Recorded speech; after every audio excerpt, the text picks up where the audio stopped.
अनंत समय तक सनातन धर्म रहे। 2000 साल पहले कोई धर्म कोई मजहब धरती पर नहीं था। कब से सनातन का उत्पत्ति हुआ? एक समय था, कुछ भी नहीं था। तो विराट रूप क्या है? कई नया धर्म धरती पर आ गया। आज सनातन छोटा हो गया कि सभी मानव भगवान का ही संतान है। सारा ब्रह्मांड एक परिवार है, हमारा परम पिता भगवान है। कब से सनातन का उत्पत्ति हुआ, इसका विचार सबसे बड़ा जरूरी है। क्योंकि एक समय था जिस समय पर यह धरती नहीं था। एक समय था जिस समय सूर्य चंद्र ग्रह नक्षत्र अंतरिक्ष कुछ भी नहीं था। कोटि ब्रह्मांड का नायक आदि विष्णु भगवान नारा नामक जल पर निवास करते थे, एक सोने की अंडे की रूप में। फिर भगवान का इच्छा हुआ ये संसार का परिकल्पना करे प्रभु। एक सुंदर जगत ब्रह्मांड का निर्माण करने के लिए भगवान महाविष्णु के मन में विचार आया और उसी विचार की धारा से भगवान कोटि ब्रह्मांड को निर्माण करे और नारा नामक जल से सोने की अंडे से भगवान अपना आत्म प्रकाश करके अपना विराट रूप का प्रकाश करे। तो विराट रूप क्या है प्रभु के? कोटि कोटि अनंत ब्रह्मांड परिव्याप्त था। सहस्र भुजाएं, सहस्र मुख, सहस्र आंखें, सहस्र उरु, सहस्र सहस्र अनंत सहस्र व्यापी परिव्याप्त ब्रह्मांड शरीर प्रभु धारण करें।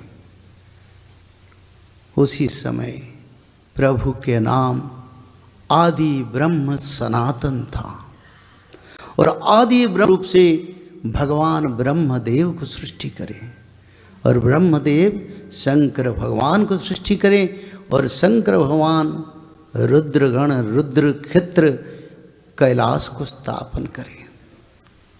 इससे पवित्र धारा में भगवान आदि विष्णु सनातन ब्रह्मदेव को निर्देश दिए। ब्रह्मदेव सृष्टि का सर्जना और मानव जीव जगत का सृष्टि करो। और ब्रह्मदेव के शरीर से दो भाग हो गया, एक भाग मन्यु हो गए, दूसरी भाग शतरूपा हो गए और मनुष्य शतरूपा से मानव का सृष्टि हुआ। जब ब्रह्मदेव का सृष्टि भगवान सनातन से, उसी मानव का सृष्टि सनातन से हुआ। इसीलिए सारा ब्रह्मांड सनातन था और सनातन रहेगा और सनातन धर्म ही धर्म का धारण करने के धरती का आदि धर्म और अनंत धर्म अनंत समय तक सनातन धर्म रहेगा। यही है सनातन। 2000 साल पहले कोई धर्म कोई मजहब धरती पर नहीं था।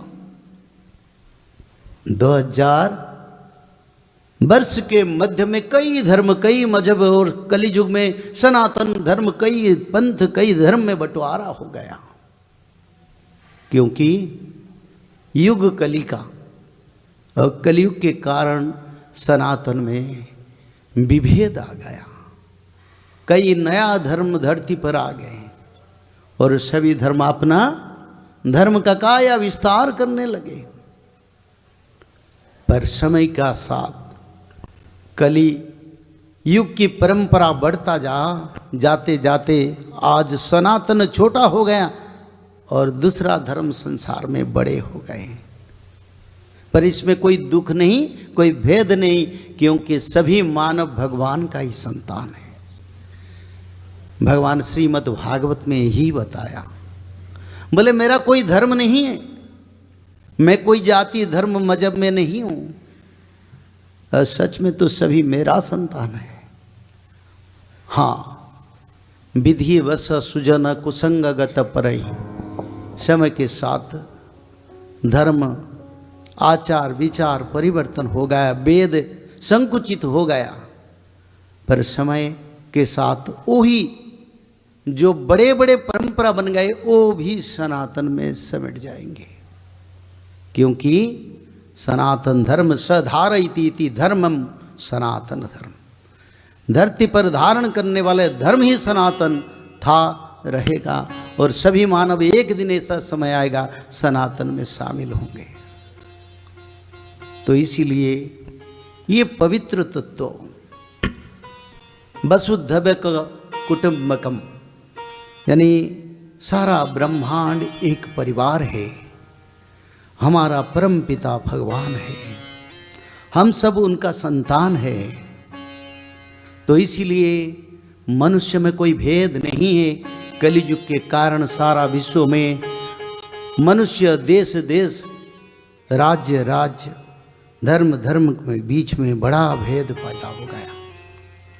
पर इस समय का अंतिम समय है। जय श्री माधव। जल प्रलय, महामारी और भूकंप, अग्नि प्रलय, वर्ल्ड वार 3 और महाविनाश, ये तो एक दिन होना ही है। लेकिन इस सब से आप बच कैसे सकते हैं? सबसे पहले नॉनवेज खाना छोड़ दीजिए, अंडा भी नहीं खाना है, और किसी भी तरह का नशा मत करिए, और गलत काम मत कीजिए, और सत्य, प्रेम, दया, क्षमा और शांति का आचरण कीजिए। और 3 चीज कीजिए। उसमें से सबसे पहला है त्रिकाल संध्या, यानी त्रिसंध्या। उसको दिन में 3 बार करते हैं। जैसे सुबह में करते हैं ब्रह्म मुहूर्त में, सुबह सुबह 4 बजे से लेकर के 6 बजे के बीच में आप कभी भी कर सकते हैं। लेकिन आपको समय नहीं मिला तो समय आप आगे पीछे कर सकते हैं, आधा घंटा 1 घंटा पीछे कर सकते हैं। दोपहर में 11:30 बजे से लेकर के दिन का 1 बजे तक कर सकते हैं। उसके बीच में शाम को 5 बजे से लेकर के 6:30 बजे तक कर सकते हैं। दिन भर में 1 बार नहा के त्रिकाल संध्या जरूर करें। बाकी समय आप हाथ पैर मुंह धोकर भी कर सकते हैं, और 3 बार आप श्री गंगे बोल करके स्टार्ट कर सकते हैं। जो दूसरा उपाय है वो है श्रीमद् भागवत महापुराण पठन। दिन में 1 अध्याय जरूर पढ़ें। दिन भर में 1 अध्याय जरूर पढ़ें। वो भी ना हो सके तो 1 पन्ना तो जरूर पढ़ें। अगर उतना भी समय नहीं है तो 1 श्लोक जरूर पढ़ें। तीसरा उपाय, माधव नाम का जप करें, निरंतर करें, कोई भी काम करते हुए करें, हमेशा माधव नाम का जप करें। त्रिसंध्या का पीडीएफ, श्रीमद् भागवत महापुराण का पीडीएफ और भविष्य मल्लिका का फ्री ई बुक भविष्य मल्लिका पुराण, ये सब आपको डिस्क्रिप्शन बॉक्स में मिल जाएगा। भविष्य मल्लिका के बारे में अधिक जानकारी के लिए आप भविष्य मल्लिका के वेबसाइट पर संपर्क कर सकते हैं, bhavishyamalika.com। और अधिक जानकारी के लिए भी कल्कि अवतार ऑफिशियल चैनल को देख सकते हैं, जहां पर मल्लिका के बारे में खुलकर बातें रखी गई है, जहां पर आप लगभग 1000 जितना वीडियो आपको देखने को मिल जाएगा। और भी आपको अधिक जानकारी जानना है त्रिसंध्या के बारे में और कोई आपको सवाल है तो नीचे दिए गए नंबरों पर आप संपर्क कर सकते हैं।